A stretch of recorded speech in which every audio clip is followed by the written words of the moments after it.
It's time for another Dice Tower review with Zee Garcia.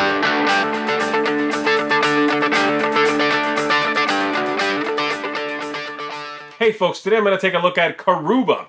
Karuba here is a tile laying game put out by Haba. Haba normally makes children's games. This is pretty much what they do. However, they've just started putting out a line of games that they're calling it family games. And this is one of them. This is the one that definitely piqued my interest the most from the new games. So I wanted to be sure to check it out. It's from a designer whose games I've enjoyed before. The game looks very attractive and intriguing. And so I'm going to give you an overview of it, and then I'll tell you if I think it, it lived up to my expectations. So here we go.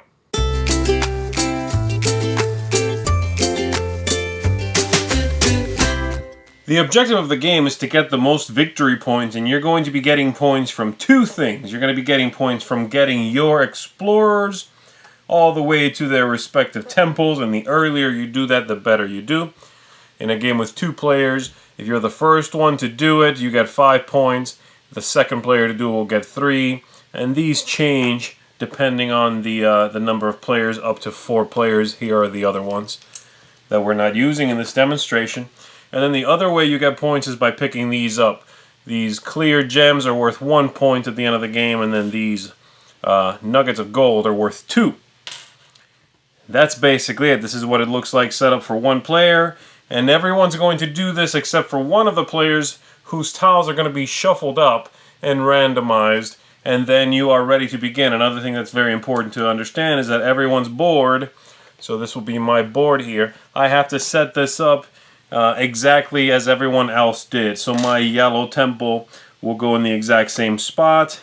My yellow explorer will go in the exact same spot, etc. So that everyone's board is identical at the beginning of the game. All right.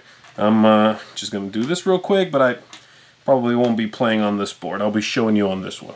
And then you're ready to begin.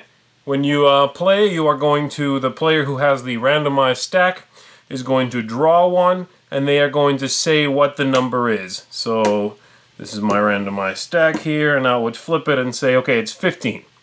And everyone's going to find their 15 tile, and then you get to do one of two things with it. You either get to place it anywhere on the board, and this tile cannot be rotated, so it must be placed with the number in the top left-hand corner there, like that. That would be fine. Or the second option is you can discard the tile out of the game, and then move one of your explorers, as one or more explorers actually, as many steps as the openings on this tile. So in this case, 2. There are 2s, 3s, and 4s. That's it. And obviously there must be something in front of them for them to start moving, but otherwise that's the only limitation. So this player is going to put theirs right here, let's say, and since it has a little gem on it, then you bring that gem into play by putting it on there, and then I might do, something else with this one, I don't know. And then I'll pull out another tile. And this is one I'll now call out the number, 31. This player will find their 31, which is here, and they'll decide what to do with it. They might put it here, let's say, and put another gem on that, etc. And then I'll do something with it. Everybody's going simultaneously, and very quickly, people's boards, even though they started the exact same way, are going to be different, and the layouts are going to change up. So, you continue doing this. Let's say this player later on has now placed this, and they placed that, and then I call, let's say, 36. And they're not interested in placing this one, let's say, for some reason, then they can discard it out of the game and move up to 2 steps because, again, there's 2 openings on this tile. So they can move this one once and pick up this gem here and place it over here somewhere. And then move this other character once as well. That's a total of 2. And then they would take that gem and place it. It doesn't really matter where you put it. And you're going to continue doing this. Eventually, these characters will hopefully make it all the way off the board into the temples. And if you're the first one to do it, then you get one of these. Like I said, the best one left. If 2 people do it at the same time, then someone would get, say, the 5. The other player gets the 3 and just gets a couple of gems to make up the difference. So they both get 5. You continue going until either all the tiles have been used up or someone gets all 4 characters to all 4 respective temples. If any one player does that, then the game ends as well, and you count up points. These are 5 3s, each one of these is 1, each one of the big golden ones is 2. Highest score is the winner of the game. The main negative I have to say about Karuba, and I'll say this off the bat, is that the game has very little interaction, which I assume you were able to figure out just from watching the overview there.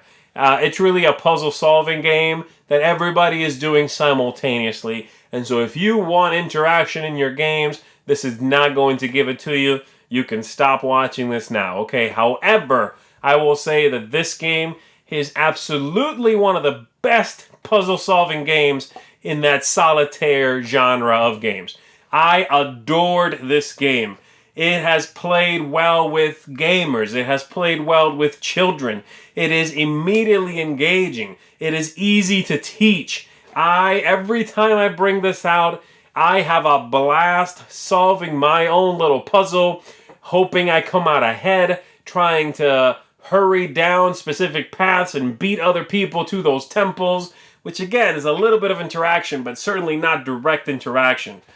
I adore this game. Absolutely one of the highlights for me this year. And if you like tile laying, puzzle solving, quick games, it's about 30 minutes.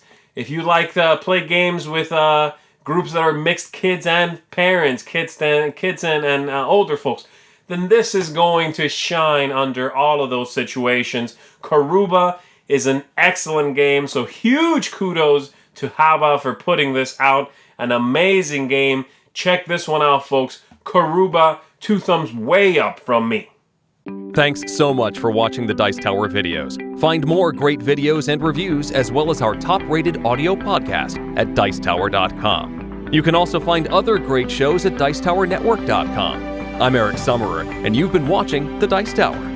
The Dice Tower is sponsored by Cool Stuff Inc., where you can find great games for great prices. Cool stuff in stock. Check them out at CoolStuffInc.com.